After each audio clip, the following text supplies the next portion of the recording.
Are you ready?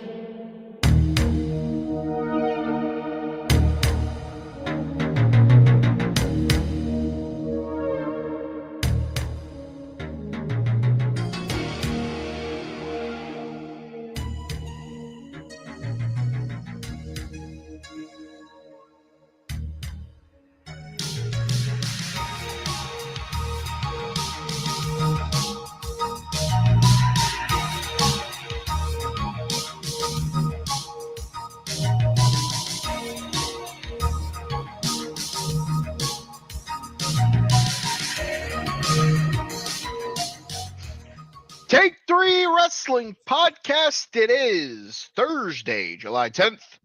We are back in the saddle again. I have entrance music, so I know when my cue is. How about that? God, technology. So much better than last week. Now, if you just listen on the podcast side, you don't know what we're talking about. But you kind of know what we're talking about. But if you watch the video from last week on the YouTube page, which you can like and subscribe, look at that little graphic lift. Bing, bing. You can go ahead and do that. I had an oops last week, so made sure we didn't oops it this week. We got technologically challenged. It happens. It happens. For those of you that are following along with us, we appreciate it. Some housekeeping notes before we get into the fun and excitement, because we have a lot to talk about tonight. And how?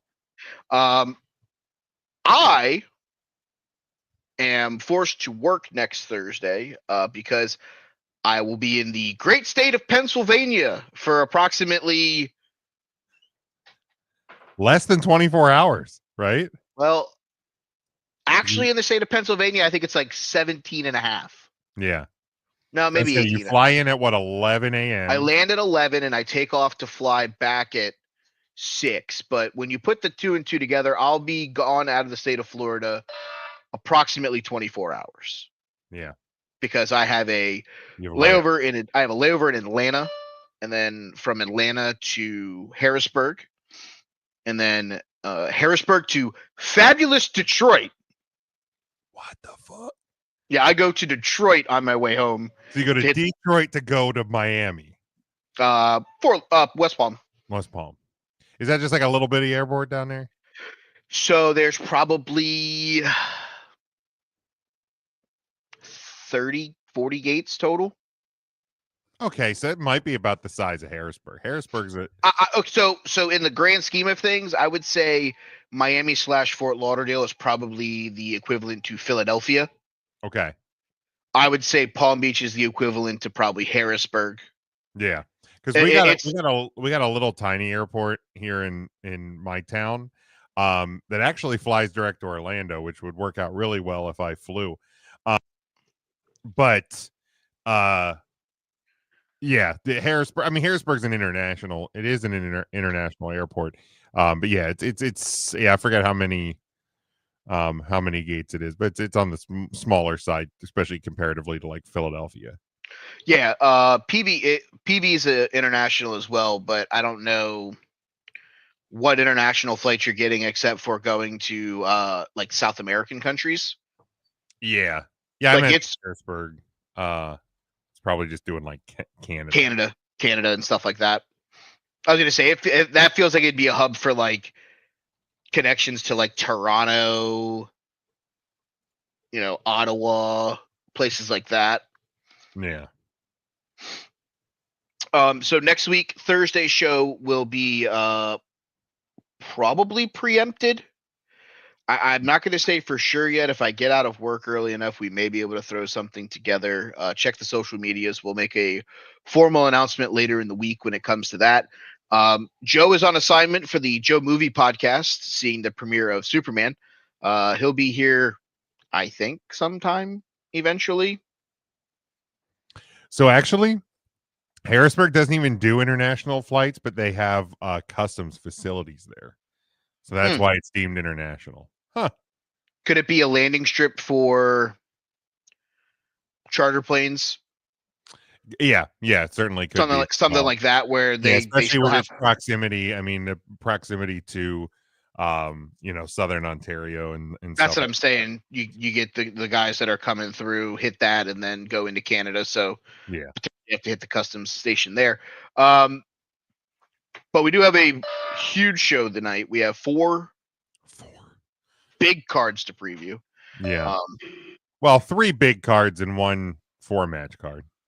Well, it's a big one because it could go horrifically wrong. Oh, I hate it so much. Bill Goldberg. Oh man, the Bill Goldberg is. You know what? I said it when you guys recorded earlier tonight over on 3CT. After I cut my promo about coming for the 24/7. Love it. Yeah, I gotta remember to take that thing off the wall so it doesn't get forgotten. I said it there. Like the Bill Goldberg thing would just be the most 2025 thing to happen on the Big Jim birthday weekend. It really would, man. Like there was a certain event that took place on the same day as Notre Dame losing the national title game. Yeah. It just 2025 is going to just keep fucking using my beanbag as a fucking speed, boxer's speedball, speed bag. Speed bag Mike Bailey. Speed bag Mike Bailey. A fucking foot pervert. God damn it. Yeah. So you know that there is a 5th show this weekend, correct? What the hell else is happening? Ring of Honor Super Card of Honor is tomorrow night. Oh, who gives a shit? Well, while we wait for Joe, we can rip through that one real quick. Yeah, let me pull that up. I have it. Yeah. I just want to get my eyes on it. Oh my god, it is so awful. 7 matches. I only have 5 on Cage Match. Fuck. There's a interim women's world television championship match that there's no competitors for yet. Who the fuck's the women's TV champion right now? Red Velvet? No, I guess it's current champion.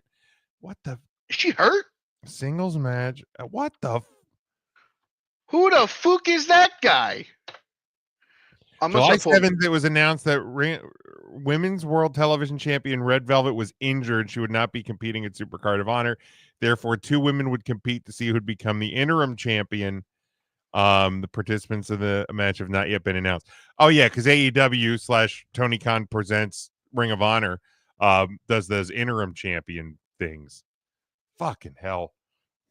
I mean, to quote the great Conor McGregor, who the fuck is that guy? Like, what are we doing? This card sucks out loud.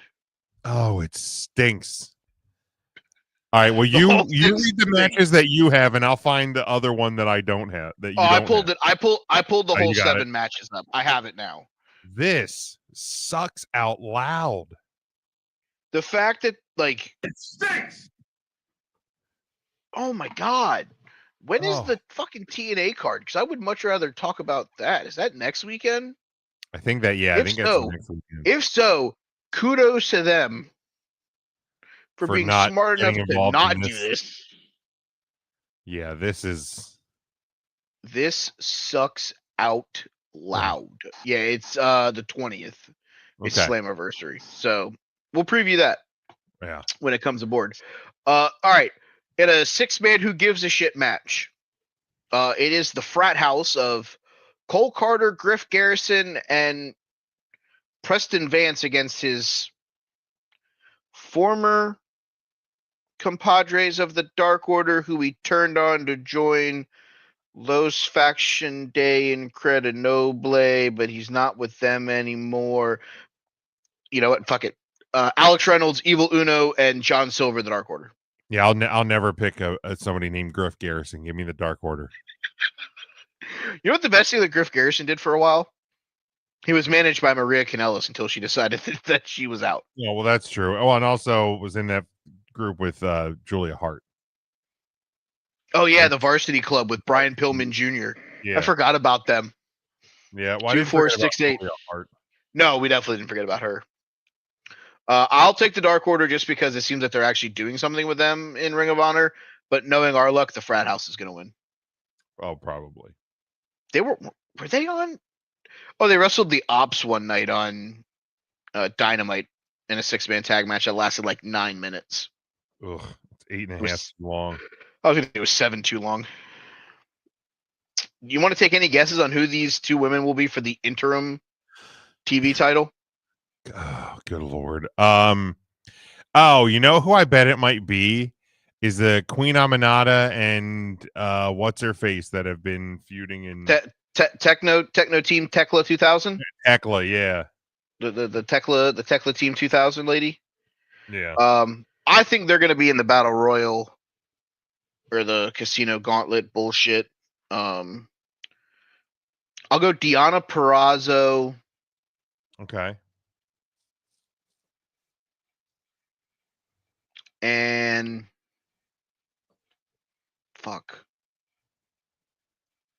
I would say Tyra Valkyrie, but they're like a team. Yeah. Fuck it. Who cares? Sky Blue. Oh, yeah. Oh, yeah. She does wrestle Ring of Honor stuff, doesn't she? Yeah, why not? We have a TV title, even though we don't have a TV deal. Nick Wayne, the champion, versus everybody's favorite Tennessee football team, the Titans. Oh, good lord. I guess Nick Wayne will retain because he's not going to win it all in. Spoiler alert. He might. They did an injury quote angle with Bob Lashley where they took his leg out with the concerto on Wednesday night. Oh, they did, didn't they? There's a shot. I'm not saying it's going to happen. We'll talk about that in a little. In a pure wrestling rules match, because that's still a thing. The champion Lee Moriarty defending against Carolina Blue Panther. I don't know who the hell these people are. They got to be CMLL guys. Yeah. Blue Panther currently resides at the age of 64. Lee Moriarty, I guess. To quote the great Joe Lopez, he's been in a lot of Lucha Daisy Fuentes matches. And he's won a lot of them. He's also lost a few of them. In the tag title match, it's the Son of Texas, Dustin and Sammy defending against the infantry of Captain Sean Dean and Charlie Bravo. Who the hell is this? Yep, I agree. I also just learned today Dustin Rhodes signed a 6-year extension with AEW. Yeah, he signed a 6-year extension, and I'm going to lose 55 pounds in the next 3 days. He's 50. He's going to be with AEW till he's 62. Till he's dead. I mean, he's just going to become an agent at some point. Oh, in like 3 years, he's 100% an agent.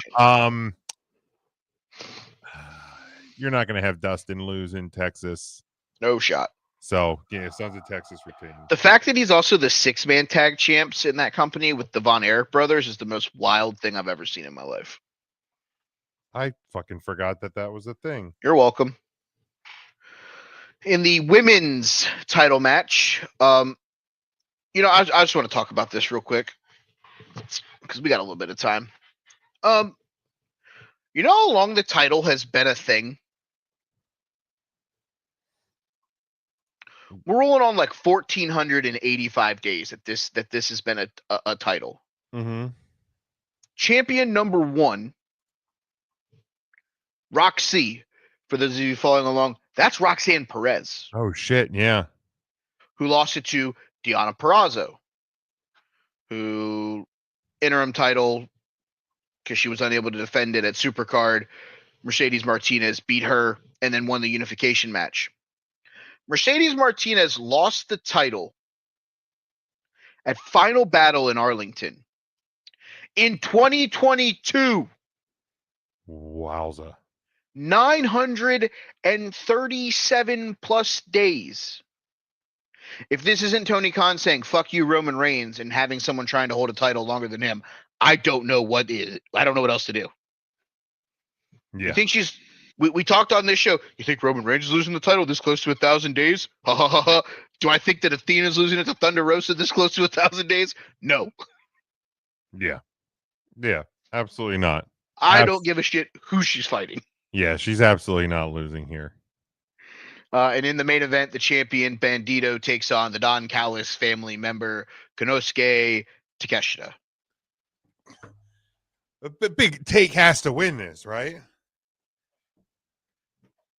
Or is it going to be I'm going to say no, because they don't want Big Take carrying that title on fucking AEW television. Well, that's true. So it's got to be like a DQ or something shitty, because there's no way Takeshita is losing clean to Bandito. If he is, the number 2 reason why I stopped watching Tony Khan Presents Wrestling. Right, like what the hell are we doing here if he loses? Clean. Trash. I hope it happens, though. I hope it happens to watch these freaks try and justify it. Speaking of freaks, I hope the Wyatts win the tag titles tomorrow night. That would be cool. That would be cool. All right, you want to start these Yeah, I guess there's painful no real situations? greater time than now. So let's start. Oh, you know what? What happened? I just made a fatal flaw. What'd you do? I just looked at the 0 hour on Cage Match for All In. Wait, they added. There's those? 2 fucking matches on that, Oh, good. and one of them's got the fucking AJ Boom guy. Of course it does. I have to sit through a match that not only has Big Boom AJ, but has fucking Telegram, Cool Oh. Kyle, and Tomohiro Ishii of the fucking conglomeration against 4 guys from the Don Callis family that I don't even know are That fucking doesn't in the work for Don me, Callis brother. family. Oh boy, that That sucks out loud. You put FTR on the fucking buy-in show. they added It's another. mind nuts. They had literally added another match since I worked on my. Anyway, we'll get to AEW. Sorry, I like I said, I made a fatal flaw. We went the wrong direction. That's on me. That's Sorry. okay. It's okay. We're gonna start. We're gonna start in Atlanta. We're gonna spend a lot of time in Atlanta tonight, but we're gonna start in Atlanta, 3 p.m. Eastern time. Or I guess technically 2:30 for the pre-show, little pre-show action. But 3 p.m. Eastern time is your bell time. It is the NXT Great American Bash from Center Stage in Atlanta, Georgia. 5 matches on this one. We will start with Javon Evans taking on Jasper Troy. Yes, Mike. Why is Trick Williams on this poster if he's not on the show? You'd have to ask the WWE that question. Stupid. And Sorry. this may have been an earlier. Yeah, you're probably right. And this is just probably Advertised. me just being. But if I'm going to call somebody out for being stupid, I have to call everybody out for being stupid because, I'm Bill Alfonso, baby. I call it right down the middle. Fair is fair. As for this, I took the young OG on your guys' show just because I like the nickname, but I don't think he stands a chance in hell of beating Jasper Troy. Yeah, I feel like it's got to be Jasper here. Falls Count Anywhere match for the NXT North American title. Ethan Page defending against Ricky Saints. I will double down on the Ricky Saints prediction. I will also double down that Ethan Page is not long for the NXT roster. I think he'll end up joining that Seth Rollins conglomeration at some point in the near future. Yeah, if Page wins, obviously he's still going to be hanging out there. But yeah, if he loses, I think it's a pretty good sign that he's going to be on his way out, I think. But yeah, and I think Saints picks up the win and gets his title back. Singles match for the NXT North American Women's North American Championship. Sol Ruka, respectfully, taking on Izzy Dane. All the respect. I don't think Sol can go 0-2 on the weekend. I think she's too big of a draw right now in the NXTs. I'm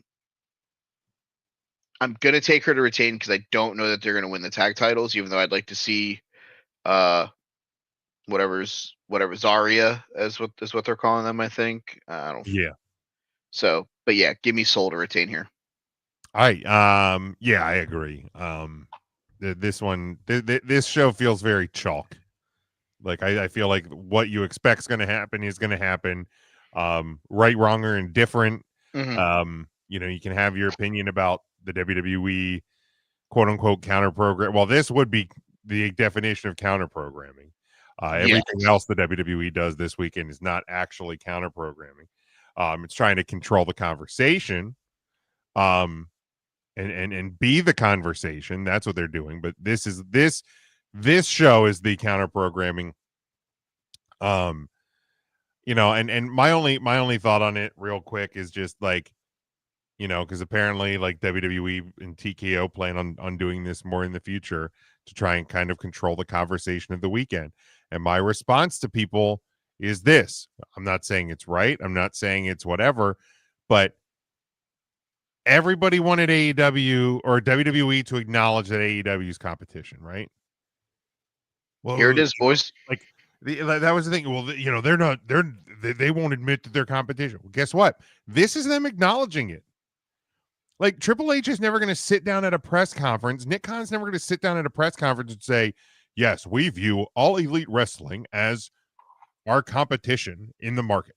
I could just see it now. After Saturday night's main event, we get the press conference. First question, Sean Ross at Fightful.com. So, Hunter, is AEW competition? Who? Right. Who? But if WWE is doing this to intentionally try and control the conversation in the wrestling world on those weekends, that is them acknowledging that AEW is competition. Yes. They're aware of what AEW is doing. So guess what? This is what you wanted, guys. Yeah, you're getting what you asked for. You Right. complained, oh, they don't see him as competition. They moved to NXT because they didn't want to go up against. Right. Yeah, and now they're putting stuff against them, and you're mad that they're running against them. So which one is it? Do I wish that there wasn't WWE shows and AEW shows on the same day? Yes. I think it'd be great if there wasn't, because it would spread out our content and it would spread out what the hell I have to fucking watch on a Saturday. It would also spread out my brain capacity on a night where I'm going to get 47 minutes of sleep. Right, exactly. So, but like, this is where we are. Anyway, tag team match: Jordan Grace and Blake Monroe taking on Fatal Influence. I will take Glamour and the Beast. Yeah, again, this one's easy. Blake Monroe's first pay-per-view. She's not losing, folks. She's not. The singles match for the NXT title: Obafemi taking on Yoshiki Inamura. 2-0, 3-0, 4-0, Spaghetti-O. Don't matter to me. Oba in 5. Yeah, the ruler. Like when he loses that title, when he drops it at the door when he's walking out to the main roster. Yeah, he is the Oscar of the NXT men's division. 100%. 100%. Here's your title back. I'm out. Yeah. Yep. 1,000%. Unless they decide to do something absolutely insane and they use it as a launching pad for someone. Ricky Saints, Jasper Troy. I mean, yeah. No offense to Ricky Saints, but like, not believable. You ain't the dude taking down Obafemi. No, but a Jasper Troy. Sure. Something where they do their own version of quote Money in the Bank, and maybe Dark Evolution, Dark Slate comes out and attacks Obafemi, and that's how they get the title off of him or something. I don't know. Yeah, something like that maybe, but sure. Fatal 4-way where he's not involved in the fall. Yeah, something like that. Which is about the equivalent of him handing the title to Ava on the way out, anyways. Basically, like, cool, we'll see you. I'm going to Monday. Smell you.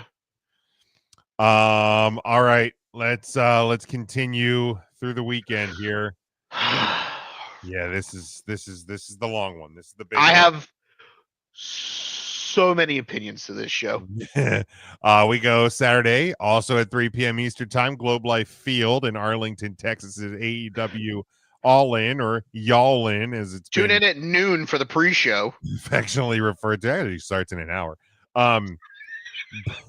But originally, as I started prepping notes for tonight, there was 8 matches on the card. There's now 11 in total. On the card. There will be, I guarantee you, there'll be more added as we go through the weekend. But we will start in the 0 hour, like Mike said, Big Boom AJ and the conglomeration of Hologram, Kyle O'Reilly, and Tomohiro Ishii. Which, okay. Two of those guys, I have all the respect in the world for. Like, look, I know the cool thing right now is shit on the WWE. You know, they feel like they're taking some body shots. That's fine. You know, the business goes in waves. Remember when Cool Kyle came over from like NXT and like they were doing the thing and then he got hurt and then he came back and people were like starting to like hypothesize about Kyle O'Reilly possibly like quote making a run. Yo, he's now pre-showing with the Costco dude. So like I don't want to hear that like Triple H don't know how to like he's the only like act like he's the only guy that don't know how to book, right? Where like people get lost in the mix. You have guys, Adam Cole and Cool Kyle and Roderick Strong, that at one time looked like they were going to be like the next big thing in the WWE. And now you have them under your umbrella and you're booking him in a fucking circle jerk with the Costco guy. What? You have a Lance Archer. I don't give a shit about Lance Archer. But you have a fucking dude the size of Texas. From Texas, I believe, right? Isn't he Archer? I believe so. And you have him fucking not even curtain jerking. You have him fucking pre-showing against the Costco guy. Yeah, he's from Texas. Who's going to be fucking ring announced by the fucking Rizzler. Get the fuck. What? Anyway. But 8-man tag. I thought I was heated. Holy smokes. Anyway, Big Boom AJ and the conglomeration taking on the Don Callis family of Hechicero, Lance Archer, Rocky Romero, and Trent Beretta. Taking on some random guy I've never heard of before, Lance Archer and Roppongi Vice. Yeah. Here's the deal. Like I said, the conglomeration to me basically feels like a middle school lunch tray. It's like, hey, it's Tuesday, it's pizza day, awesome, I love it, but it's gonna come with steamed broccoli and orange slices and a chocolate milk to wash it down. You're gonna look at it and go, but why is this broccoli and orange slices with this fucking pizza? This makes no fucking sense. Do you want to know the full group of the conglomeration right now? Because Rocky Romero was in the conglomeration and now he is out as he's now part of the Don Callis family with Roppongi Vice. You have Mark Briscoe, an injured Orange Cassidy, Ishii, Hologram, Cool Kyle, and Willow Nightingale. If that's not the biggest thrown together pile of what the fuck is this? Mm-hmm. But Kyle O'Reilly is also in the Paragon with Roderick Strong and Adam. My head hurts. Yeah. Don Callis family can't win because this match is going to get 5 big booms and there's no way they're letting the Costco guy lose. So give me the Rizzler. Yeah. Look, I know that Big Boom AJ and the conglomeration are going to win. I hate Don Callis, and I'm picking the Don Callis family because I can't pick the Big Boom guy. I hope Lance Archer gives the Rizzler and the Sun the biggest of big boots I've ever seen in my life. There are very few wrestlers that even the sight of them makes me go, who? Like, I feel nothing. I don't even hate him. I literally feel nothing about Lance. He does nothing for me. I don't hate him. I don't like him. When I see Lance Archer, I'm just like, oh, he's a big dude with dreads for no reason. That's a big son of a bitch. Like, you want to make me care about Lance Archer? Have him fucking yoke the Rizzler into the third row. Kind of like I just did my cat. Like, fucking put him on a tee and hit him over the fucking fence. at Just the throw him 4 over by the center field. field fence. Good Lord. All right, let's keep moving on. We've already spent way too much time on that match. We got a tag team match with FTR, allegedly the greatest tag team in the world. Again, a pre-showing against the Outrunners of Truth Magnum and Turbo Floyd. What the fuck are we doing? You turn FTR on Cope. Mm-hmm. You put annoying ass Stokely Hathaway with them to get him heat. And now they're basically taking on Power and Glory from the 1980s in 2025. Yep.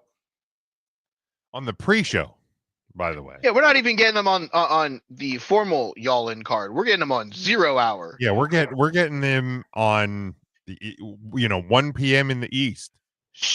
11 Sunday afternoon heat. 11 a.m. in the West Coast. Sunday afternoon heat. God, who gives a shit? It's awful. This is awful. I'm taking Turbo and Truth because FTR needs some chip on their shoulder. I mean, I guess I'm picking FTR. Like, they're not going to make them lose on the. They've already beaten the Truth Commission once, so maybe they'll lose them this time, and we'll get a rubber match between Kurgan the Assassin and Turbo. Yeah, that's what we need. Why the fuck does this sound like American Gladiator reject fucking names? Oh, brutal. Truth Magnum and Turbo Floyd. It's so bad. Remember when they were like in the college basketball tournament with like whatever team that was, is like the hyper, like they hyped them up. It was so bad. All right.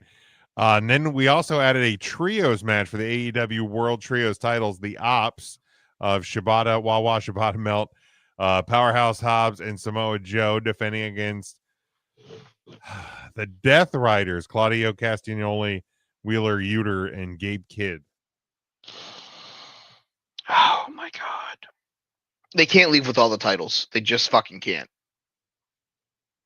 I'll take the Ops to retain. Okay. I will take the Ops to retain because I hope they leave with 0 titles. I've made it my vow on this show. We will get there. If they leave with 1 title, I will leave All Elite Wrestling. Yeah, that's fine. All right. Now we go to the 3-way tag team match for the AEW World Tag Team titles. The Hurt Syndicate of Bob Lashley and Shelton Benjamin taking on Jet Speed of Kevin Knight and that foot pervert Mike Bailey, and the Patriarchy of Christian Cage and Nick Wayne.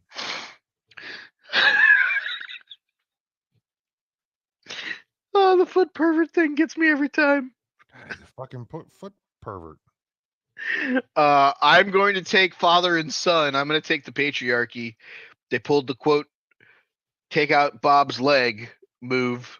I think they pin either the foot pervert or Kevin Nightingale. So I'll take Christian and Nick Wayne. Yeah, as long as the foot pervert doesn't end up with a tag title coming out this weekend, then I'm good. I'll pick the Hurt Syndicate to retain. Levels to Jim's birthday weekend. Oh Bill Goldberg, foot pervert. Oh my god, it's just all gonna suck. Bill Goldberg. This is 2025 in wrestling form. Yeah, give me the Hurt Syndicate to retain, because Bob Lashley, even with Shelton Benjamin not having a leg, Bob? No, I think they took out Bob. Or did they take out Bob? I think they took out Bob. Shelton should be able to beat these guys as well. Yeah, give me Hurt Syndicate. Singles match for the TNT title. Adam Cole, Bay defending against Kyle Fletcher. Not everything will go bad for the Don Callis family. Give me the proto star Kyle Fletcher to win the TNT title. Yeah, this definitely feels like a Fletcher win. And I already saw an interview where this week Adam Cole talked about how much he thinks this TNT title reign was a success. If that doesn't scream I'm losing this weekend, I don't know what does. So Yeah, this one feels pretty easy to me. How has this been a success? He's had fucking 3 matches. Well, to be fair, he hasn't gotten hurt in any of them. Claudio Castagnoli, a DQ win over Kyle Fletcher, and an open challenge answered by the most fucking unfucking Don Callis family member of them all, and Josh Alexander. I mean, he didn't break his ankle on the fucking stupid ramp, so Because they haven't had the stupid ramp. well, that's progress. We got a tag team match: Swerve Strickland and Will Ospreay taking on the Young Bucks. If Ospreay and Strickland lose, they cannot challenge for the AEW World Title for a year. If the Young Bucks lose, they'll be stripped of their Executive Vice President titles. There is no world where I want to take Matthew and Nicholas Jackson to win this match. There's no world whatsoever. Ever. Matthew and Nicholas Jackson win this match.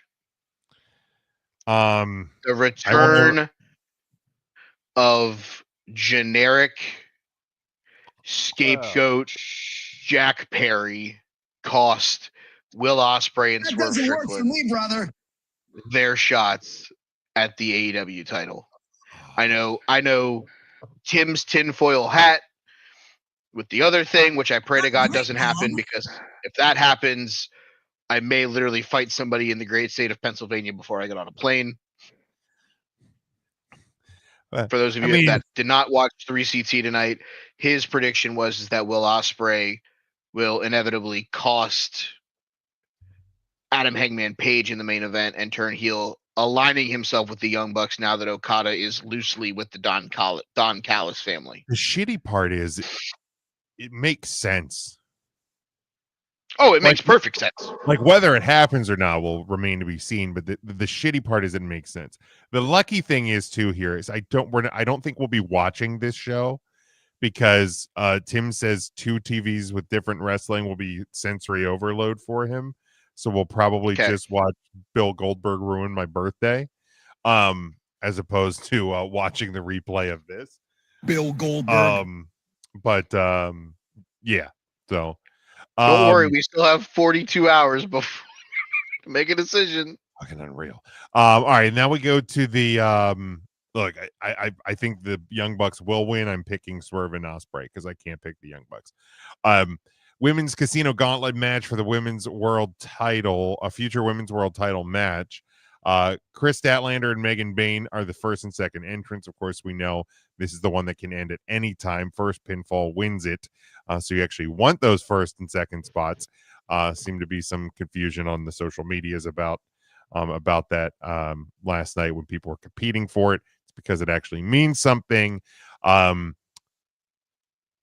do you think wins this one, Mike?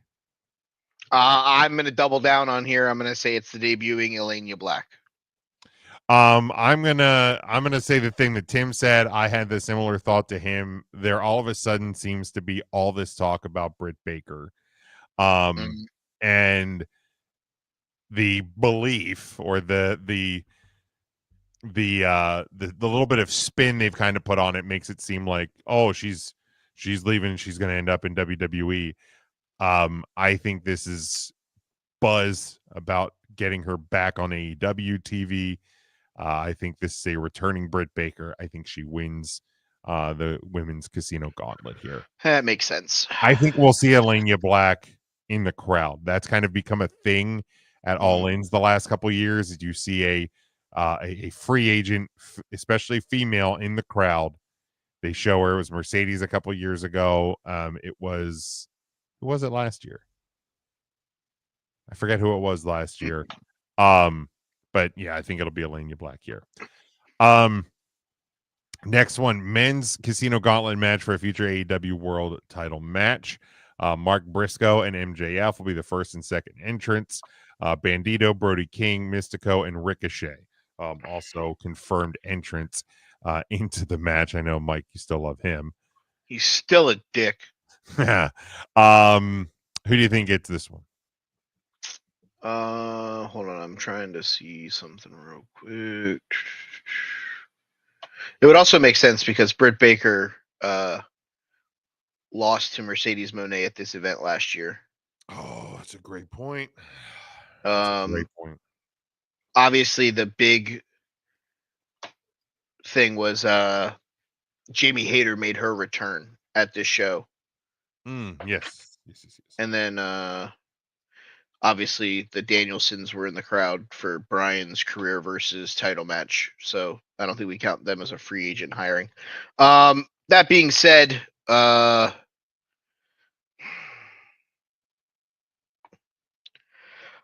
love Tim's answer over on 3CT of Stoop. Mm-hmm.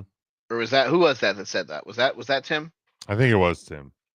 Somebody said Stoop. For those of you not following, that's coping mechanisms. I know somebody said MJF. I don't know where to go with this. I really don't.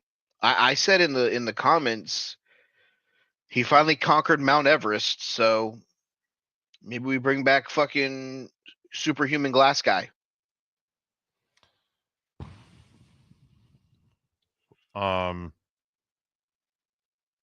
Yeah, I not to just agree with you. But yeah, it does feel like this is a Darby Allin spot. I do think it's a great spot for Cope as well. I think sure. I think that's an easy plug and play there.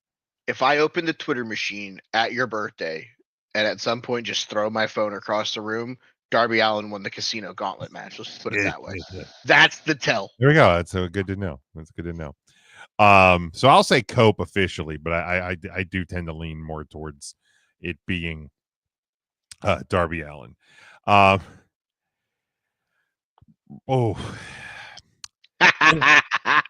The winner take all match to allegedly, because this is off of Wikipedia, to unify the AEW Continental Championship and AEW International Championship into the inaugural AEW Unified Championship.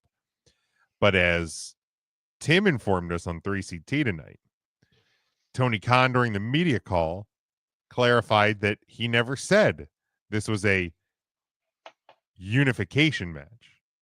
This is a winner-take-all match for a new title. So the champion can carry just the unified title, can carry all three titles, can defend the unified title as a whole entity of all three, or could then potentially just defend the Continental title or just defend the international title. Now, if they lose the international or continental title, then the unified title goes away because they're no longer unified. But then if somebody else eventually wins both titles at the same time again, the unified title will once again appear.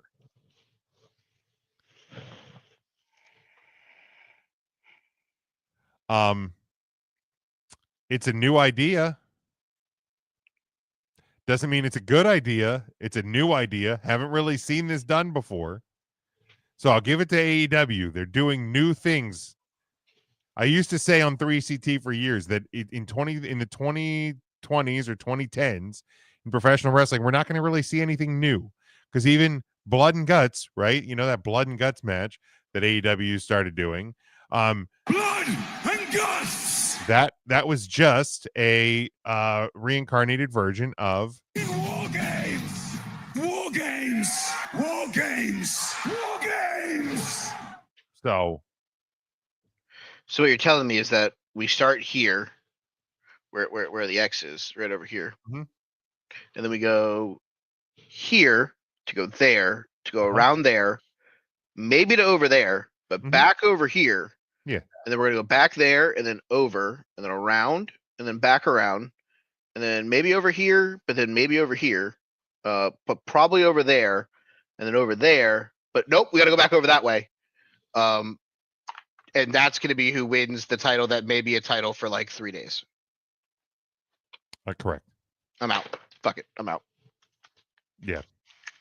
Give me Twinkle Toes McFinger Bang. Yeah, I have Omega winning. This absolutely feels like Omega winning. How do we build our own Roman Reigns? Give him 3 titles. Look like it. I actually liked the idea of taking then- 2 titles and making it one. And then Tony Khan opened his mouth and ruined that. Yes. Yes. Thank you. It again, I like the idea. I like the idea that they're trying new things. It's innovative, cool. But man, this ain't it. This is convoluted. It's very convoluted. But we'll see how Oh yes. what's up? Oh, thank you. What happened? Thank you, Lord. Oh, Mike just wanted an opportunity. No. I just want an opportunity to talk shit about someone that I need to talk shit about. Oh. Fuck you, Ricochet. You fucking prick coming on Twitter and calling the WWE a bitch move for fucking booking against you guys. Beat him, motherfucker. Here's your chance. Fuck you, you prick. It's not a bitch move. It's a business decision, you bum. If you're going to know that they're going to trade away their best player, wouldn't you go and get him? Of course you would, you dumb fuck. Business decision. Beat him, motherfucker. Yeah. Still a dick. Still a dick. Oh. Oh, hey, it's just me. Wait, what happened? What's going on? Hold on. Text. There we go. And we're back. Sorry, I just had to go. I had to go rogue there. That's okay. Anytime we can get a candid moment about Ricochet, Still a dick. we're good. All right, let's go to this one. Singles match for the AEW Women's World Title. Timeless Tony Storm versus the Belt Collector, Mercedes Moné. I can't pick her. I can't fucking pick her. I just can't fucking do it. Give me Tony Storm. I can't fucking do it. I swear to God, if she wins another fucking title and has both of the fucking major singles women's title in that company, your women's division is dead. Do something fucking smart, Tony.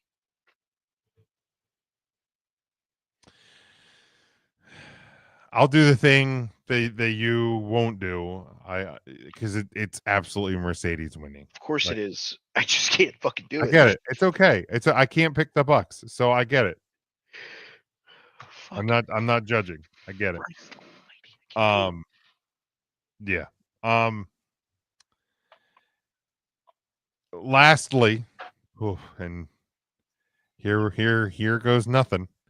The Texas Death Match for the AEW World Championship. I will let you talk, Mike, but because I know you got feelings. This, and I don't say this phrase a lot when it comes to professional wrestling, because most times than not, when wrestling fans use it, they overuse this phrase. This has to be Hangman Page. Has to be, in my opinion.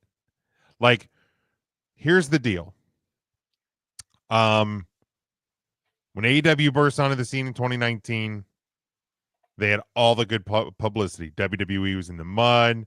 Great Balls of Fire has a worst pay-per-view attendance since Poughkeepsie in 91.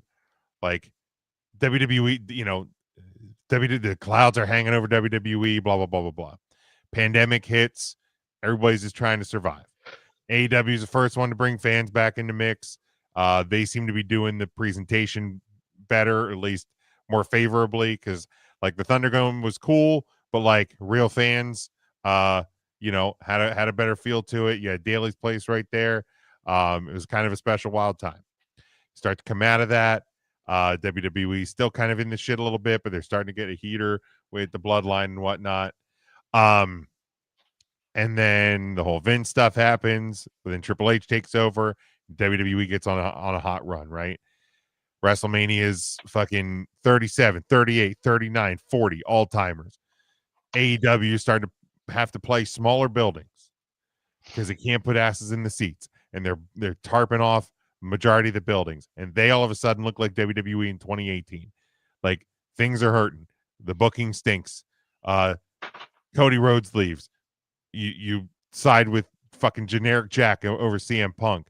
Like all of this bad publicity when it was going AEW's way. And then we turn the calendar to 2025. And little questionable decisions here and there in the early part of the year with WWE. And then the ending of WrestleMania goes over like a fart in church. And since then, it just doesn't quite seem as cohesive. WWE feels like not that the product's bad, but it's there. And then there's some bad publicity and the whole Saudi thing in midst of like chaos in the Middle East. And just like there's a lot of stinky. There's some stinky around WWE right now. And AEW's getting some good publicity. Like, you know, product seems fun. Product seems I watched last night. Last night was a fun, exciting show. It really was. 2 hours, entertaining as shit. Came and went real fast. Like you're doing smaller buildings, but they look sold out and the crowd's hot. And like there just kind of be a fun vibe around AEW. But the only thing that's really stinks in AEW right now is the Death Riders and this fucking Jon Moxley title run that has been awful. I'll call it like it is. It stinks. It's not good. We went from, oh my God, is Shane McMahon going to be this fucking Death Riders deal to just the dumbest dumb shit in the entire world. It stinks. It's uncreative. It's boring. It doesn't make sense. And now you have the opportunity to put it back on your homegrown guy, the hero in Texas, at All In, one of your biggest shows ever. Tony Khan said, biggest show ever, biggest show of the year. You have the opportunity to do the right thing, right? That's the big deal, right? That WrestleMania night 1 this year stank. End of night 1, awesome. Everybody loved it. Night 2, great. And then it fell off a fucking cliff. And that was the thing that made WrestleMania suck. Worst WrestleMania ever, right? First off, it wasn't. Go back and watch some old ones. But it's the first bad one in a while because there was a lot of stink and it ended terribly. Anytime you end a show like this terribly, remember the fucking sparkler exploding ring? Yeah. Mm-hmm. Jon Moxley winning, is that all the fuck over again? Don't do it. This is the easiest, and I'm saying, pun intended, this is the easiest home run you can fucking hit. Hangman wins and stands tall at the end. I don't care how many fucking dudes have to empty out of the back. This is going to be an overbooked fucking shit show, and it's going to be glorious. I'm going to be so sports entertained by this match if Hangman wins. But don't sports entertain me and have the shit ending. You know what made WrestleMania, the main event of WrestleMania 40 so fucking great? Because you had the greatest 5-minute stretch. You had the most sports entertainment stretch of 5 minutes in WWE history. And you know why it was really fucking awesome? Because Cody fucking won. That's what this has the, like, to a lesser degree, but that's what this is the opportunity to be for AEW. Don't fuck it up, Tony. Don't fuck it up, man. This is easy. Okay, go ahead. October 12th, 2024. The death of the American Dragon. The birth of this Death Rider entity without Daniel Bryan or Bryan Danielson involved in it. They took the world title, they locked it in a briefcase, and it hasn't been seen since.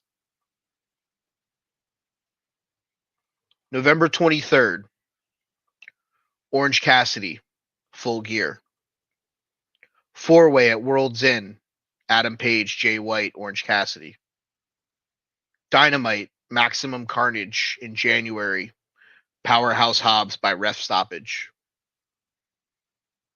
Revolution, Christian Cage tried to cash in his contract shot for that Casino Battle Gauntlet thingy-majigger and failed. Defeated him and Cope.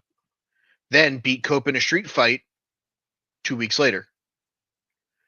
And then beat Swerve Strickland on an episode of Dynamite, and then won a steel cage match against Samoa Joe. He's defended the title 7 times in 200 plus days. And I can't even say that he's defended the title. He's defended a briefcase handcuffed to Marina Shafir. But when There is when Roman Reigns only had like, X 4 number defenses. of title defenses in X number of days, like that was bullshit, right? Mhm. Okay, just making sure. Continue. There is not a world. Well, there will be a world, because since what happened on 3CT, which is where I predicted that this would be the final night that I watch All Elite Wrestling, because Jon Moxley is going to walk out of the Texas Death Match with the world title. I've gone back and I've thought about it. The reality of this situation is this. Jim is 10,000% right.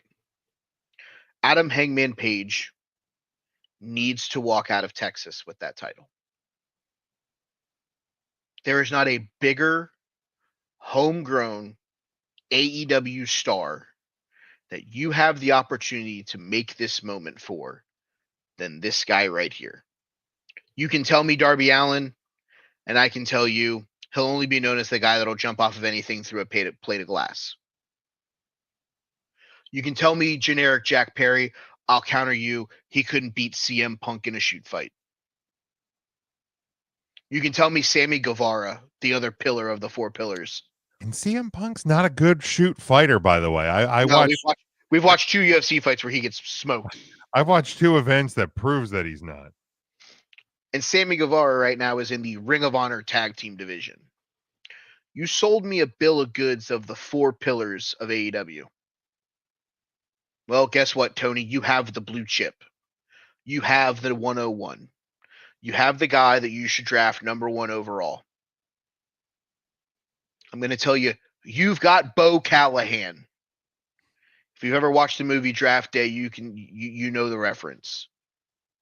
And you're going to open up that piece of sticky note that you have that says Vontae Mack no matter what, and you're going to flush it down the toilet. You're going to flush what you've built with Adam Hangman Page down the toilet.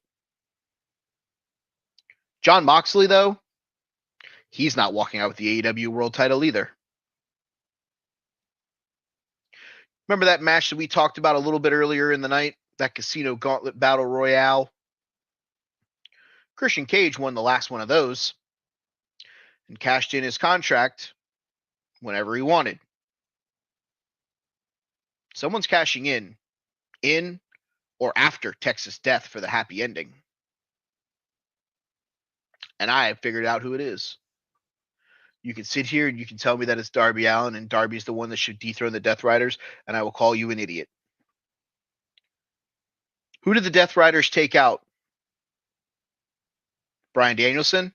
Can't be him. The neck's still not in good enough shape. It's Cope.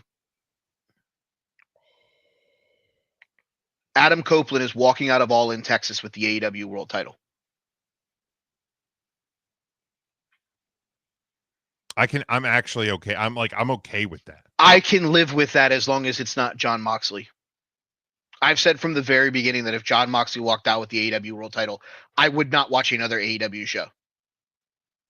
Yeah. I will double down on that here, now, everywhere. If Jon Moxley leaves the state of Texas with the AEW World title, I'm out. And I agree with you. This is going to be the most overbooked schmodge fest you can think of. You're going to have the Ops. You're going to have the Elite. You're going to have Ospreay and fucking Swerve. You're going to have everybody else in the world. I'm willing to bet, you know who's finally going to be the one that conquers Marina Shafir and takes her out? Shayna Baszler. Don't be so sure. Apparently she was she's being tested as an agent with WWE. Oh, really? She produced a segment on NXT this week. Okay, that's cool. I hadn't read that, so that might change my thought process there. But if Shayna is to show up, Wouldn't be surprised if she's the one to kind of counteract Marina Shafir.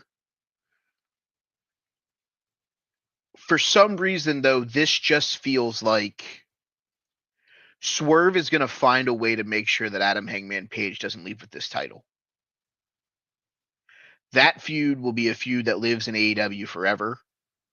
I don't think that they'll ever be on the same page. And I know, Tim, with the fantasy booking, it's going to be the Avengers. They're going to come together, and it's going to be Captain America and Iron Man finally joining forces. I don't think we ever get to that point. And I think that's okay. There's not a world where Jon Moxley can walk out of Texas with that title.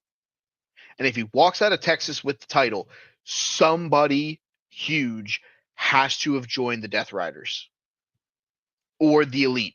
If it's Will Ospreay turning, if it's Swerve turning, if it's Copeland returning and joining the Death Riders, if it's someone. I personally, I will tell you until I'm blue in the face, just like you said at the beginning, there is no reason that I can think of why Adam Page should not walk out of Texas with the All Elite Wrestling World Heavyweight Championship. I don't care if he holds it for 3 fucking days and loses it to somebody on Dynamite. Yep, don't care. Do not give a fuck. This is your last pay-per-view in the United States in the year 2025. You have fucking Forbidden Door in London. Your fucking next show afterwards is in Toronto. You might get Wrestle Dream in Seattle again in the back half of the year. But you do not have another major show in the States until probably December. Shit, yeah, I didn't even realize that. Yeah. I looked at it. I looked it up earlier today. You got a shot here, Tony. You have an opportunity to take this moment and run with it. I hope you get it right for your sake. I hope you get it right for the fans' sake.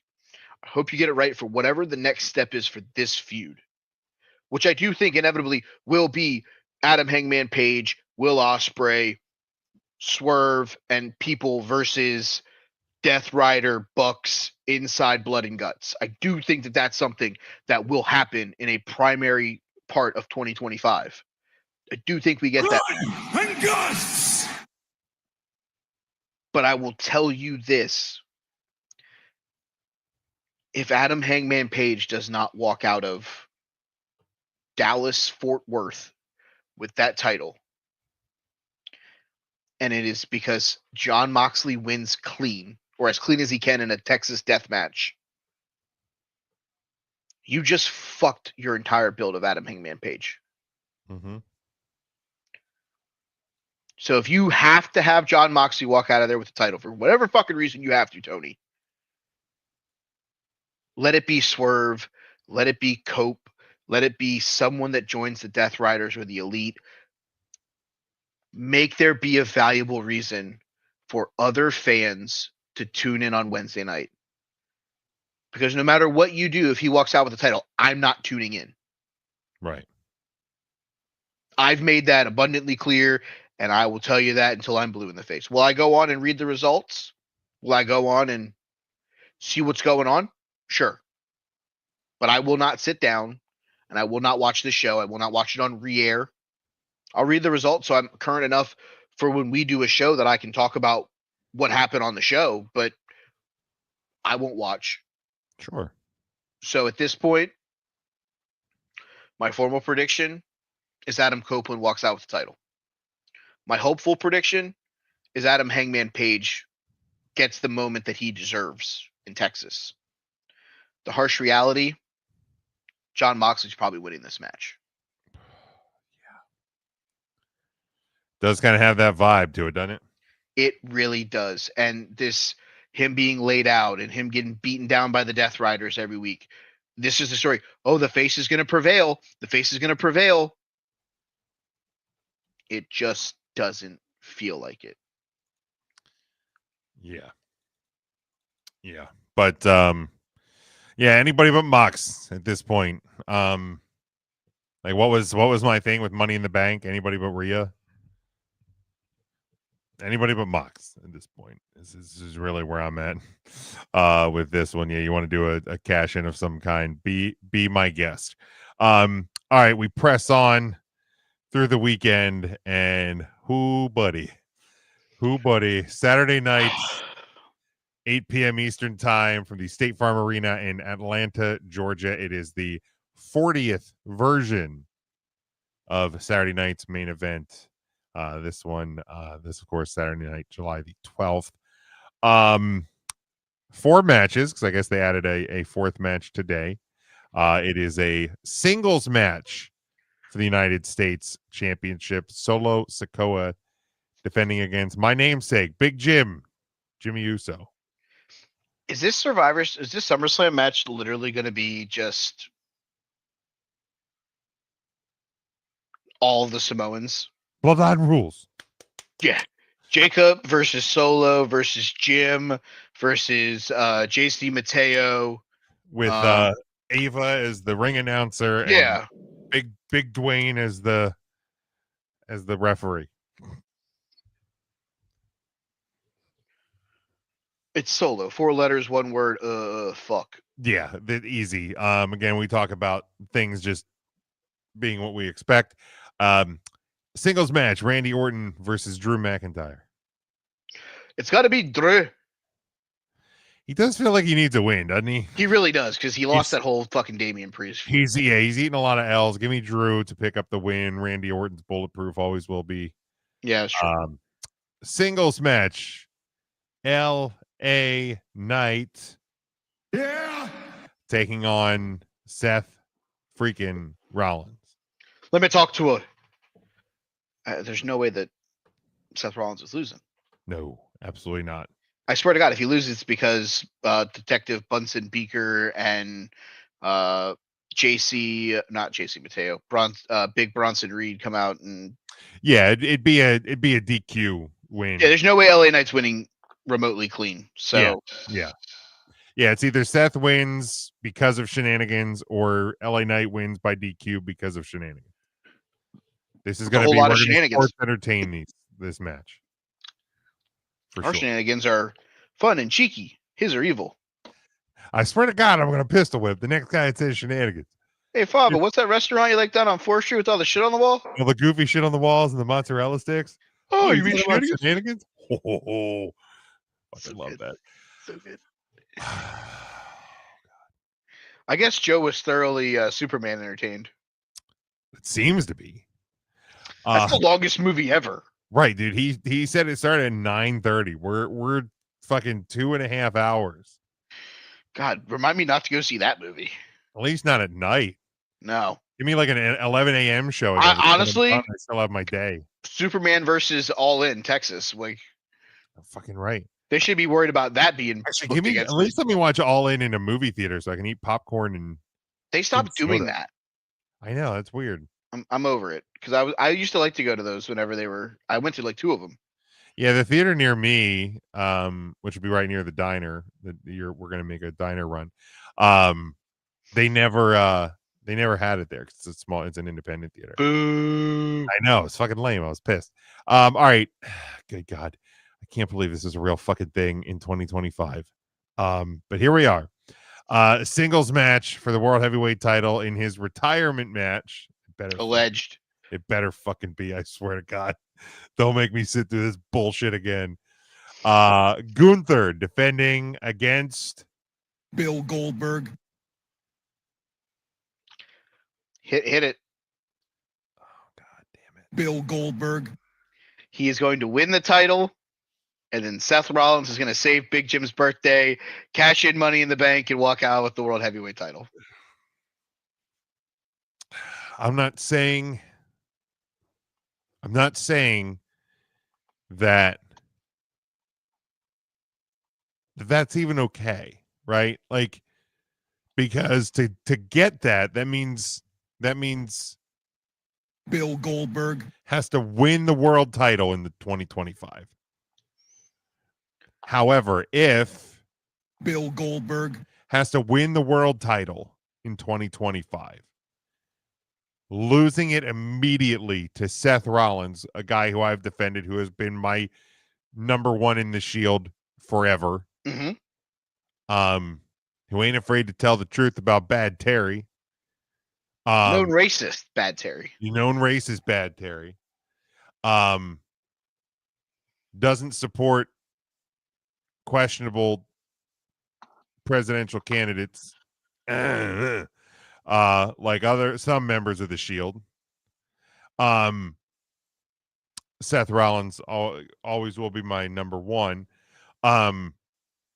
If Seth Rollins prevents Bill Goldberg, from walking out of Atlanta as world champion, then I can give it a passing grade. Not a good, not a great, not a B or an A. It'll get a passing grade because the man known as Bill Goldberg, does not walk out of Atlanta with the title. That said, I will, in this house, will be picking Gunther because my dream on a day I celebrate my birthday is watching Gunther cave in the old decrepit corpse of Bill Goldberg, in front of God and the city of Atlanta right there at State Farm Arena. And in no more than 7 minutes, just pummel what's left of Bill Goldberg, right there. So my official pick is Gunther.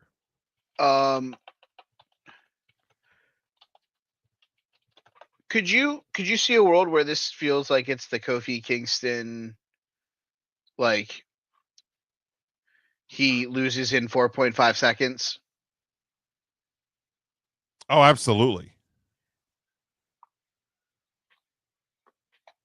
Absolutely do I think that this could be a oh, now you were saying that Gunther squashes. Either or. Could you see this thing literally being just like Bill Goldberg, bell rings, spear, win? Man, dude, that's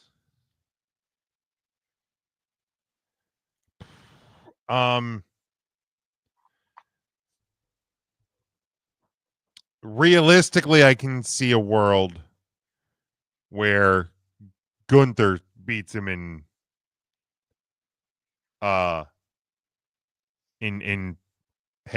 20 seconds.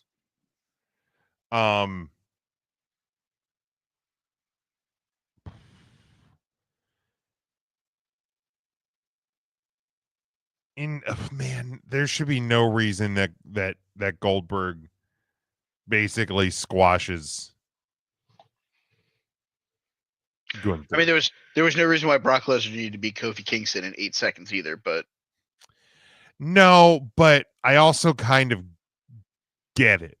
Like when you look at the two, and this is no disrespect to Kofi Kingston, but like if there's a guy that's going to be able to fucking squash you, it was Brock Lesnar. true. But like Gunther at age, what is he, in 34, 37, best shape of his career, still beating the piss out of everybody, taking on 58-year-old Bill Goldberg. Bill Goldberg, There's no way that a 58-year-old man should be able to squash Gunther. Now, if this was world champion, hypothetically speaking, JD McDonough, The Miz. cool, be my guest. The Miz, be my guest. You know, like random fucking give me 6-week title reign of insert surprise title winner here. Fine. But Gunther, the guy that spent 72% of his time since signing a WWE contract as a champion, and you're going to have him get 30-second jobbed by 58-year-old Goldberg? Bill Goldberg. That's not that ain't for me. Now, all of that said, the sad thing is I could actually see it happen. So could I. That's why I said it. Like, that's the fucking sad part, right? It's very sad.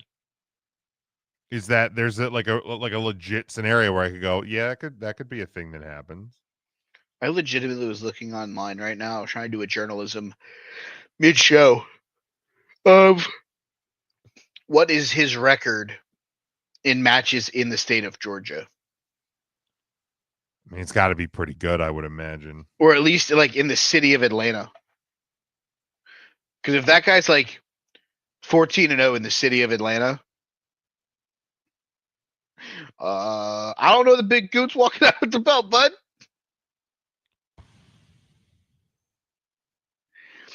As much as that pains me to say, I just don't know. God, if he wins and Seth doesn't cash in till Monday, like as he's like relinquishing the title, that would be the Yeah. God, could both companies find a way to fuck this up on the same day? They could. I swear to God, if there's a world where Dean Ambrose and Bill Goldberg walk out with the 2 world titles, I'm out, man. Yeah. Hello, Mr. Pilot. Can you just go ahead and just hit something hard? Yeah, I don't want to feel anything. Hit something hard. I don't want to walk away. But yeah, I think the match will be 10 minutes tops. Will the entrances be longer? Entrances / introductions could be longer than the match. Makes sense. Probably should be longer than the match, if we're being totally honest. Probably. Dude, like let's full transparency. Go back and watch Raw this past Monday. After Goldberg whips his fucking car through the back and he gets out and he walks to the ring, he's winded from walking. 2, look at him walk. Dude's fucking limping. It looks like it hurts. Dude's fucking limping. Because remember, there was those reports that he fucking tore something in his leg training for this. Oh, I believe it now. Because the dude's fucking just limping, just walking. He's limping. This can't be a long match. And the shorter the match is going to be, the more it has to play into the hands of Gunther. So if it goes 10 minutes and Goldberg somehow fucking catches him with a spear and wins, only for, Gunther to snap and fucking shit beat the gray corpse of Bill Goldberg for then Rollins to cash in, okay. Bill Goldberg. Not happy about it, but I'm happy he ain't walking out with a championship. But if this is a 4-minute match, you can't have Gunther lose in 4 minutes to Goldberg. You shouldn't. Well, you shouldn't. Yeah, I shouldn't say can't. That's a dangerous word. It really That's a is. dangerous word. All right, one more. We've almost made it, Mike. We've almost made it. But we go to Sunday, the July the 13th, right back at the State Farm Arena, right there in Atlanta. This is a 7 p.m. Eastern time start time. It is WWE Evolution. And we have, I don't think they added anything else to this, since I guess I should probably check. Since the last time I looked at it. Nope, still 7 matches on the card. We will start with the singles match for the NXT Women's title, JC Jane defending against Jordynne Grace. We talked for the Great American Bash that it was going to be Beauty and Beast. I called him Glamour and the Beast. JC Jane's going to retain, though, here, because Blake Monroe is going to turn on Jordynne Grace. Oh, okay. All right. I see what you're doing. I think it's Jordan Grace. I think this is that she will win the title, then Blake turns. We have the same end story. Yeah, I think it's just move the title so that Blake immediately has a title feud. Yeah, but same idea. Yeah. Singles match for the women's world title: Io Sky defending against Rhea Ripley for the 14th time. Oh my god, I don't.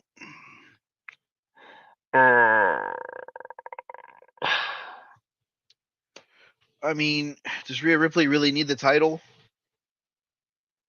No, No, but I don't know what else the fuck they're doing with this title. Like, Yep. who's Io? Who's Io gonna fight it? Who won Queen of the Ring? Jade Cargill? No, Yeah. she's taking on Tiffany Stratton or Trish Stratus. Because Jade Cargill's on SmackDown. Mm-hmm. There's nothing to do with this fucking title. Nope. I guess Rhea Ripley? I don't even fucking know. Ripples. Yeah, like, there's tons of discourse around Mercedes Moné and creative control and too many titles and too many wins and this and that. And the whole creative control discussion, we can have another week. But after this Sunday, I think there's going to be a serious conversation about the oversaturation of Rhea Ripley. And I think there should be. Yeah, I love Rhea Ripley. Look, Rhea Ripley's awesome. She fucking rocks. She really does. She's fantastic. However, like, it's like mid to late Attitude Era comical of, like, remember there was like a point where, like, no matter who won a title, you knew like the next person that was going to win it was going to either be Austin or The Rock, or Austin and Triple H, or The Rock and then Triple H and then The Rock and Austin. This really feels like Ruthless Aggression Triple H on Monday Night Raw. Yeah, like it just has that either in the title picture or has the title for 95% of it.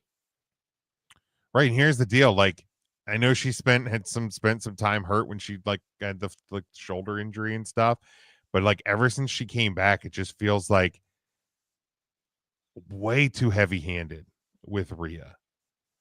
And I'm not saying I'm not saying I necessarily want her to go away, but like maybe after SummerSlam, if we don't really see her until like the Royal Rumble-ish time. Nope, because you got to remember they're having the show in Australia. Ah, fucking hell, that's right.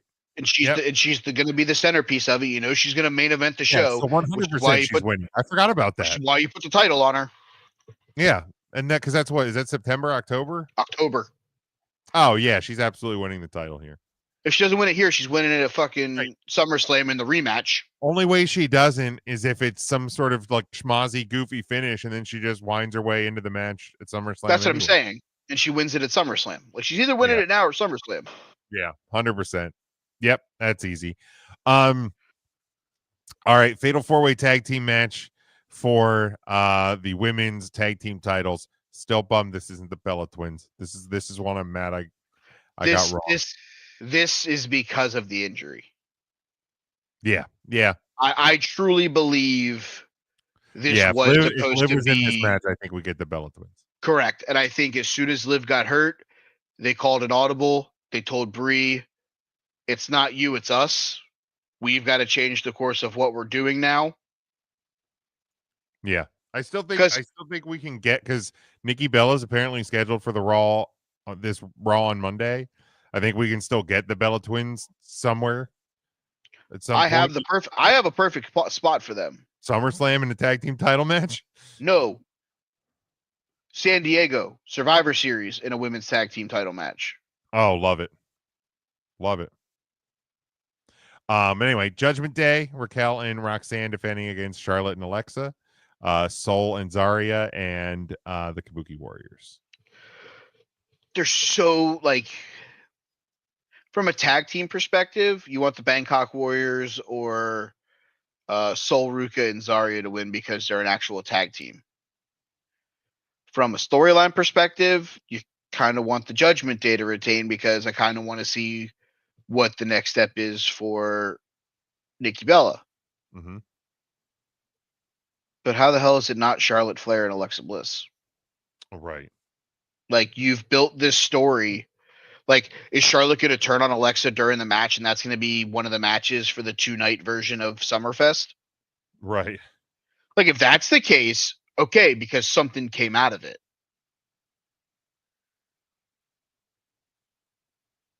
Right. But at this point, I just don't even know that makes sense. And I don't think they have a vision for these tag titles beyond Sunday. I don't think they have a vision for the tag titles at all. Well, yeah. I mean, it's who's winning on Sunday, and then that's it. Like, I don't think they have any thought beyond it. So yeah, I think it's Charlotte and Alexa. Why put two former women's champions together if they're not actually not gonna win? And make a shitty t-shirt. Oh my god, that t-shirt's gonna be awful. Oh, you haven't seen it yet? No. Oh, stand by. Let me. There's already a shirt? Oh yeah. Yeah. Oh no. Let me see if I can find it here quick. Jesus Christ almighty. I swear to God, if it's not like Lily and a taller version of Lily wearing a crown because she kept calling her an evil narcissistic bitch, then I'm out. Well, I got some bad news for you, brother. Sick, I'm out. I'm not buying that shirt. Okay. All right, let me find it here. Let me stand by. Oh god, this just is already gonna get my blood pressure through the roof. Oh, it's not good. So on the front it says we're not friends. And then on the back, allies of convenience with like the Charlotte Flair and Alexa Bliss like logos. Because that's what Charlotte and Alexa keep calling themselves in the backstage segments. Yeah. Allies of convenience. Like I don't even necessarily hate that name. Like it really is kind of a great name. And that's what it is. Look, like we don't like each other, but like there's an opportunity here, so we're gonna take it. And I know you. I know how you work. I know how you operate. It's convenient. We're allies uniting for now in this cause. That's fine. But holy smokes, that shirt's brutal. God, that thing's almost as bad as the Almost Superhero shirt. Oh, brutal. I still love that I bought that for Ryan, by the way. All right, next one. Battle Royal for the world for a world championship match at Clash in Paris.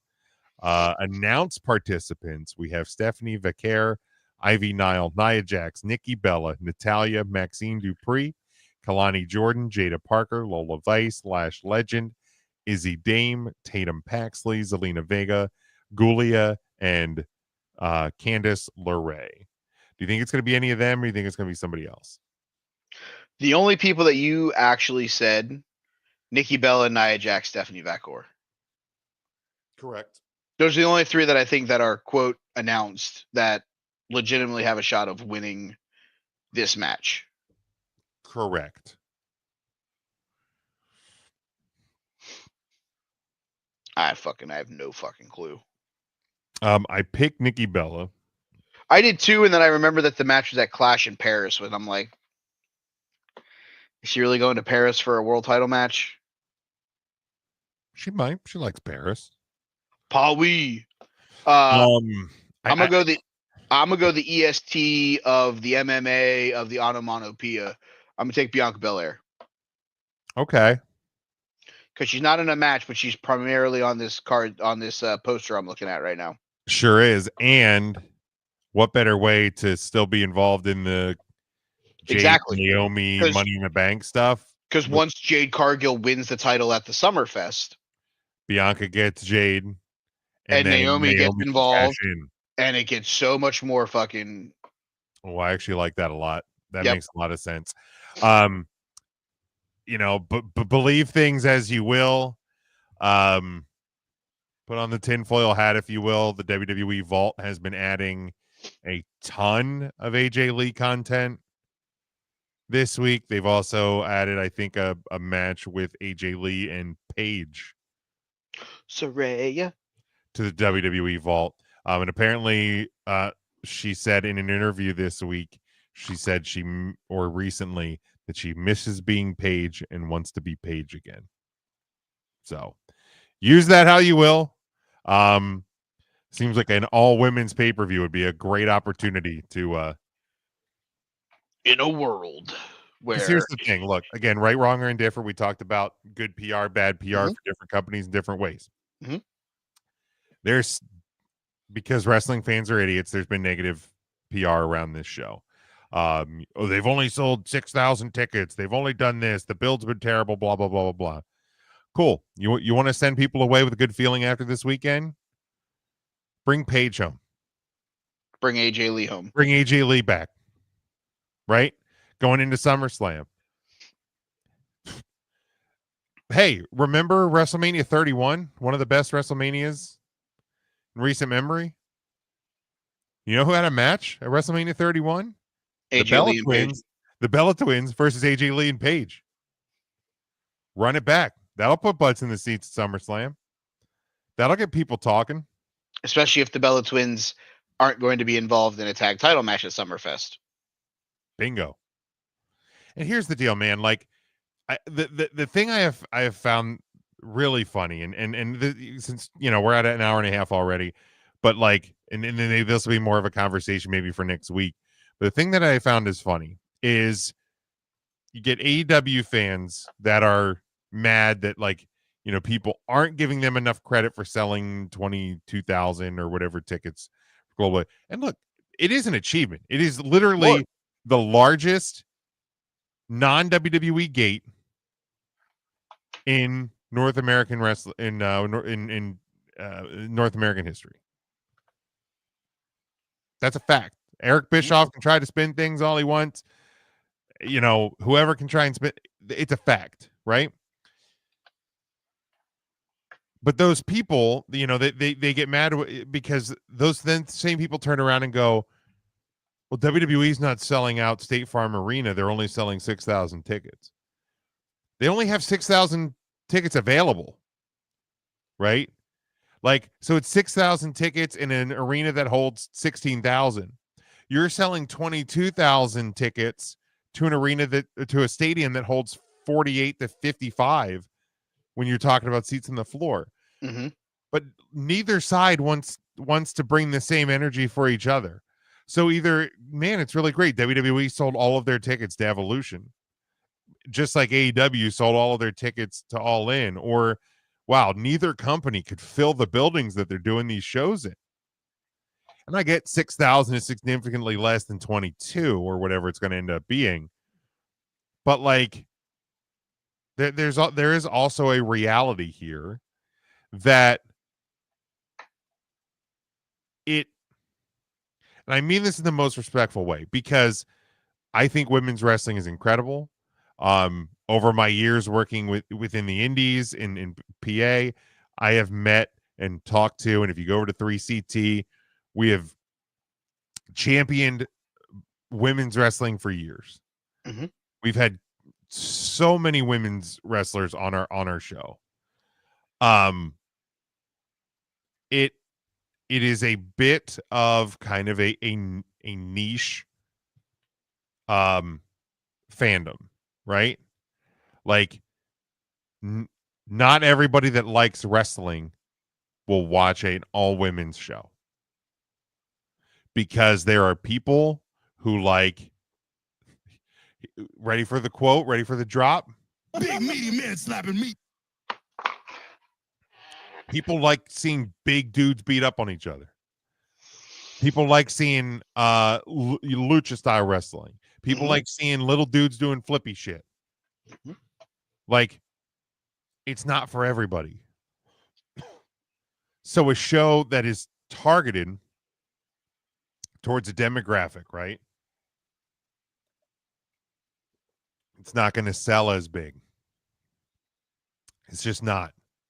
I mean, let's also be very frank here, and this is where I'll leave it, because you want the same energy from both sides. Okay, 22,000. They only sold 16,000 at the Tokyo Dome back in January for Wrestle Dynasty, which you co-promoted with New Japan Pro Wrestling. Full Gear, 10,000. Forbidden Door, 11,000.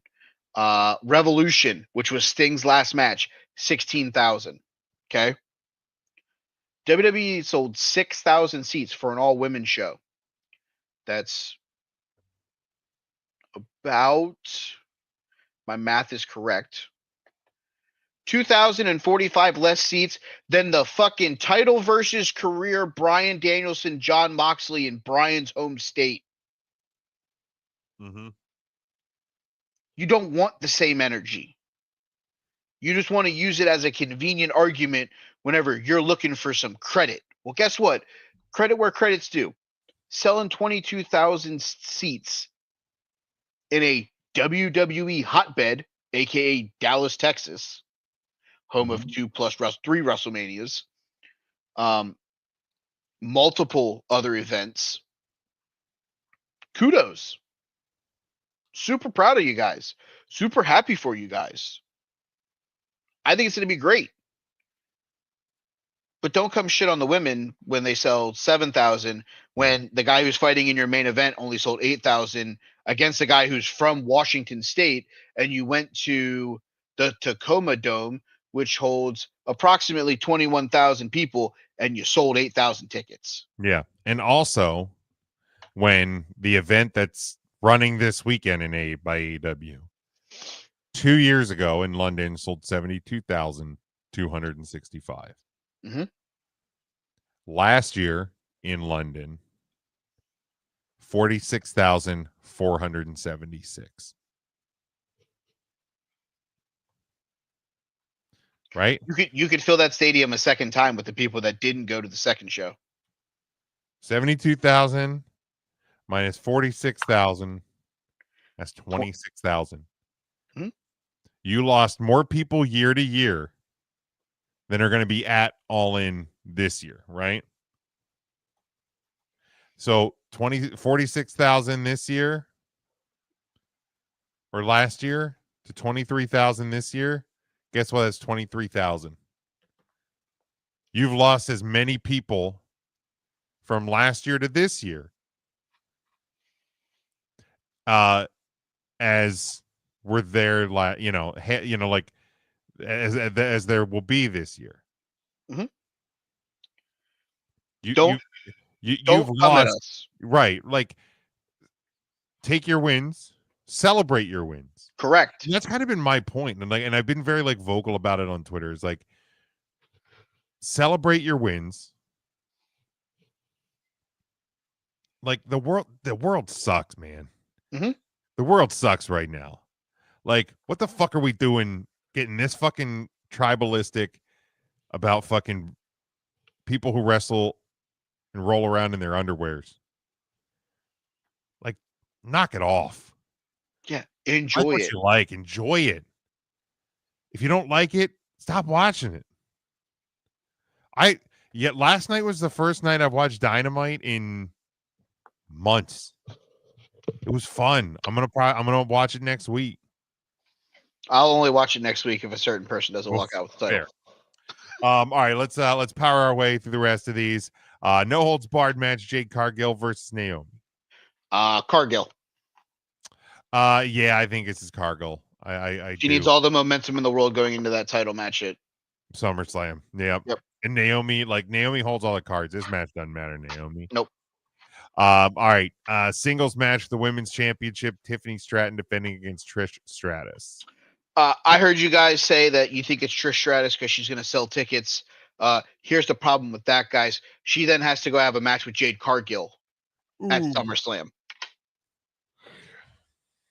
Yeah, that's probably not great. Something that you guys probably didn't think about. You know, Trish Stratus would probably help move tickets, but a Trish Stratus teaming with the Bella Twins to take on like Saraya, AJ Lee, and somebody from like NXT would do just as good of a job of selling those tickets.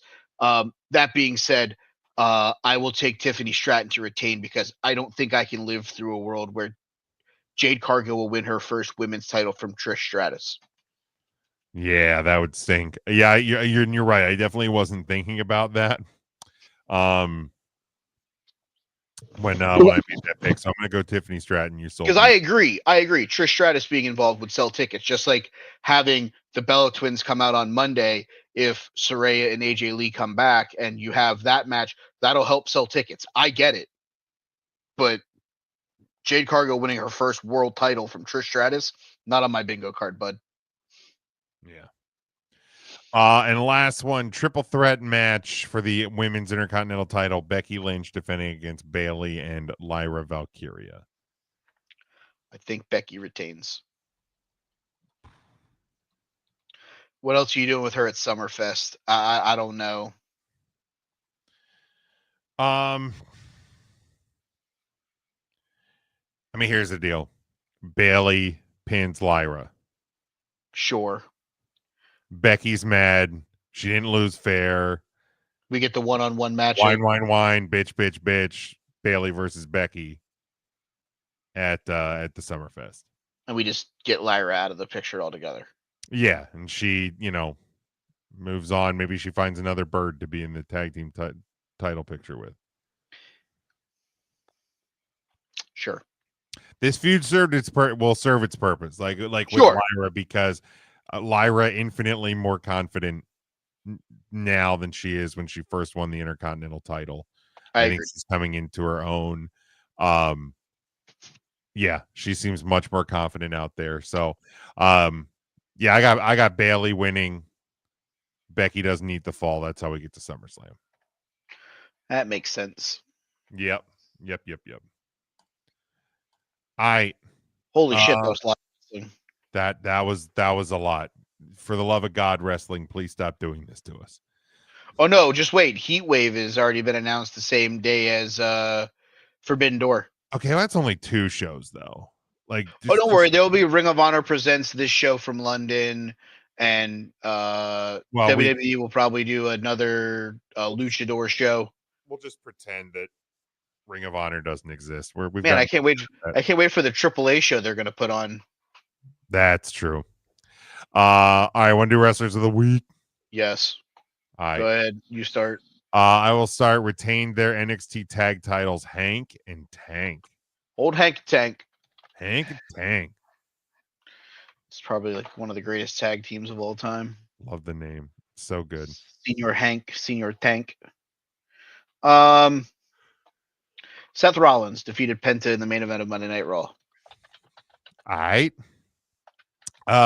Punched their ticket to the Evolution tag match. The future Women's World Tag Team Champions, Charlotte Flair and Alexa Bliss. I'm just filling out everything. Alexa and Charlotte into Fatal 4-Way.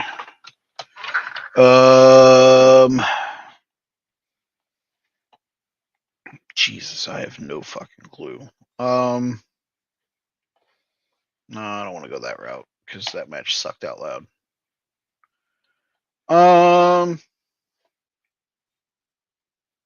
Megan Bayne for getting herself the number 2 spot in the 4-Way match at Y'all. That's gotta be Bayne. That's gotta be Bayne. And then my last one, confirmed entrant into the Evolution Battle Royal and looking wonderful as ever. My girl, Nikki Bella. All right, Nikki Bella, fine AF. That's what I put in the description. That works. Fine, yeah, probably not enough to win a. Definitely won't win a vote from Joe. Let's be very transparent there. Well, you know. I'm gonna take Steve Maclin On this week's episode of TNA Impact, he retained the international title in a triple threat match over Jake Something and Mance Warner. Very good. All right, so that is Wrestlers of the Week. Holy shit, we are almost halfway through the month of July. Hot damn. I'm tired thinking about it. Yes. Go ahead, Jim. Tell them where they can find you. Yeah, you can get me at Big Jim Sports on Twitter and Blue Sky. Just hit the link tree there to get all my projects. 3CT Huddle Up podcast. We'll probably getting some Huddle Up recordings coming up here by the end of July. 3CT, we're still cooking. You got to get us on YouTube right now. Still dealing with the podcast situation, podcast feed situation. So hopefully we'll have that resolved by the next week or so. But yeah, follow us there. That's everything. Who knew that Big Jim was going to be in a blood feud with Spotify? Dude, fucking this year, man. I'm telling you. Dave Meltzer would give this feud 7 stars in the Tokyo Dome. You ain't lying. You can not follow Joe on social media because that's a dangerous thing to do. But you can listen to him talk movies, the Joe Movie Podcast. They'll probably talk about the 17-hour Superman movie that he just watched. You can follow the show at Take the Number 3 Wrestling. Follow there to find out if we will have a show next week. I will announce that later in the week, obviously, once we figure out what's going on. You can follow me personally at They Call Me Burn. Jim's already plugged all the things that I actually am on currently with them. So, depending on what happens with Bill Goldberg, maybe there will be a roundtable quick podcast of me just doing a check-in on Jim. If you want the Tiki Talk, that's probably where that would take place. As I open my TikTok really loud, it's at Bernie BERNIE 4217. Check it out there. We might do a little quick roundtable over at the diner after we watch Bill Goldberg win the world title and Jim's head spontaneously explode. Yeah, we'll see about that. So for Joe, who's still on assignment randomly, that movie may never end. For Jim, I'm Mike. We will see you hopefully next week right here on the Take 3 Wrestling Podcast.